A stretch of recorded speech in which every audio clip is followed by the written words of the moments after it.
I've been having this dry and itchy cough for the past 2 weeks. I also had a bit of sore throat. For a few days I couldn't go to work. I was at home for 3 days. I was feeling fatigued and worn out. I don't think I've ever had any fever. I never had runny nose, and my sense of taste and smell always remain unaltered. Um, so far so good. It's just a very annoying and itchy, dry cough that sometimes you cough, but there's no mucus. So I hope the cough will allow me to talk during this video because there is quite a lot to cover. Um, and let's get into it. Let's talk about coronavirus. So I've been experiencing these symptoms, and it just sounds like a normal flu, like one of those seasonal illnesses that you get every winter when it's cold and you're stressed and tired, you don't get enough sleep, you're not eating as well, you're not getting fresh air because you need to stay indoors, it's cold. But according to the descriptions of the symptoms of coronavirus that are given in the news nowadays, it may very well be coronavirus actually. So have I been contaminated? Who knows? I'll never know. I'm not planning to get any test in order to find out because why should I? So many people get this every year. It's not a big deal. But yeah, this time it could be coronavirus. So it's just that we've given a name to something that happens always, anyway, every year, everywhere. Just because we've given it a name and we made a lot of headlines about it, doesn't mean I have to panic. Right, so I'm Italian, but I don't live in Italy. I've been living in London for 10 years. But I'm still in touch with Italians. I talk to my family members and my friends back home. So I've been following loosely what's been happening. And my first reaction when I heard about this virus was like, okay, here we go again. Here is another virus, another SARS, swine flu, bird flu, all of the things that they blow out of proportion in the media, but we don't really experience anything about it. We don't know what it is. But eventually they either come up with some vaccine or people start buying more medicines. Even if they are not medicines that are strictly related to these diseases, people end up buying them. So I wasn't concerned at all, and I would actually find very silly for people to panic. And I was talking to friends in Italy and here as well, because they started talking about it here as well. I was telling, look, you're really naive, you're really silly if you don't see the same pattern happening again. So yeah, so the question that we should ask is if we, don't take what they say in the news for like the ultimate truth, and if we don't believe them, if we try to think about the box, outside the box, we will ask ourselves, why is this happening? What are they trying to achieve? And what I noticed is then they always magically manage to sell medicines, even if they're not strictly related to these diseases. People will end up buying more medicines because they want to react to their sense of fear and this sense of insecurity, and they will just go out and buy paracetamol, aspirin, and even vaccinations. So for the swine flu, for example, there was a specific vaccine that was created to fight this disease. But now that there is coronavirus, the other day I was hearing on the radio that we should vaccinate our children, and people might just react out of fear, and they will be thinking, okay, I just want my children to be as safe as possible, so I will just give them all the vaccinations. So at least I'll manage to protect them from as many diseases as possible. So I think immediately there is this reaction from people that will do something. So this was my first reaction, and my opinion hasn't changed much since then. But now we know a little bit more. We've seen this disease evolving through Europe, especially in Italy. Italy is now in a complete lockdown. My mom cannot go anywhere. My sister is grounded in her house. Nobody can go to work. People cannot travel. Cannot leave the country, and it's an apocalyptic kind of warlike situation. Yes, so now we know a little bit more about this this disease and this virus, and what I've gathered is that uh, it's not that bad as they picture it. Just the fact that they make a lot of headlines about it. Oh, we have 400 people dead in Italy, and now three more new cases in Belgium, etc., etc. Doesn't make it any more dangerous or any more deadly. In fact, if we compare it with a standard flu that we get every year, there is a lot more people infected, a lot more people dying from it. But hey, coronavirus is in the news, so it must be scary. It must be something that we need to be afraid of. Just to put things a little bit into perspective, I can tell you that in Italy alone, 130 people die every single day from infections contracted inside the hospitals. So you go to a hospital to have, I don't know, your wisdom tooth removed, or you go for a vasectomy or whatever, you live with pneumonia, so you contracted an infection inside the hospital, and then it might have complication, you might die.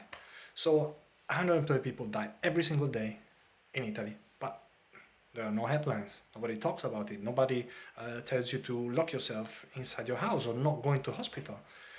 But hey, coronavirus now we need to make a big fuss about it. A few more numbers. We had something around 4,000 deaths from coronavirus in the world till date, and for TBC, tuberculosis, we have 4,000 people dying every day. Every day. Just to give you like a proportion to, for these numbers. For pneumonia alone, 2,000 people die every day in the world. One very sad number, for hunger, for starvation, 8,000 babies, 8,000 children die every day in the world. So we are, I don't know, 7.3 billion people in the world. These are the numbers related to some of reasons for people to die in the world. And we have 4,000 deaths from coronavirus in total in the world since the beginning of the spreading of the virus. But hey, in Italy they are running out of beds.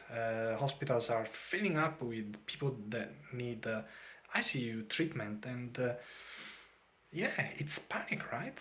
So another important thing to consider here is that these people who die from coronavirus, they test positive to coronavirus, but we don't know if they die because of coronavirus or if they die with coronavirus.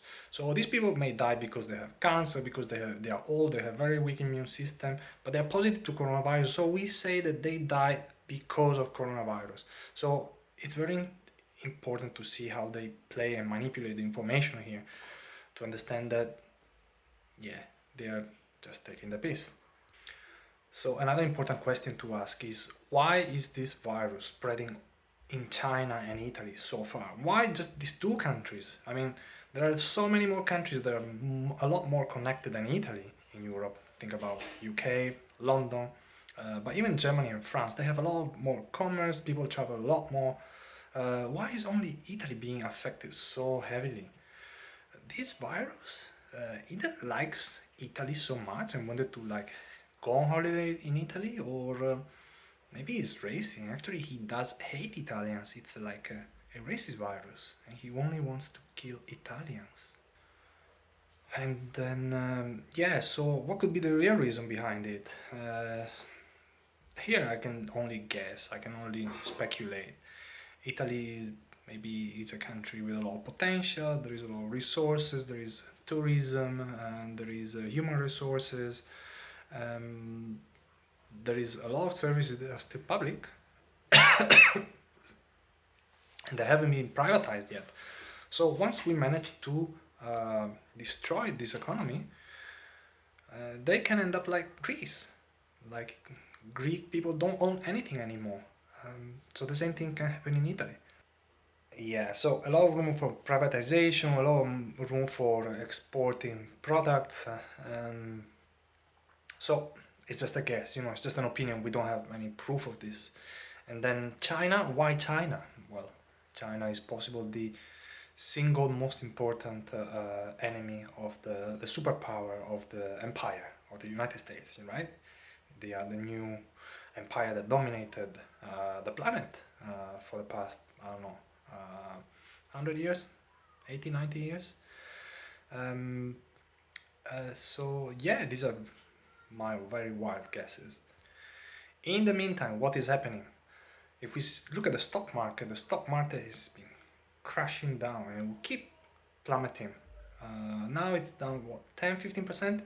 It will keep going because this situation, it's serious. I mean, the economies will be affected heavily. And, talking to people who work in finance, who understand a little bit, they all knew that the prices were too high and that the market was due to a correction. And somebody had to happen for this correction to happen. So yeah, maybe somebody want to buy things on sale once again. Maybe somebody shorted some indexes or some stocks, and now they can win their bets. And last but not least, another thing that should make us think and wonder is that they deployed 30,000 American soldiers on the European soil. What are these people doing in Europe? We don't know. Like officially they're here for some exercises and maybe to protect us and to help us dealing with this situation.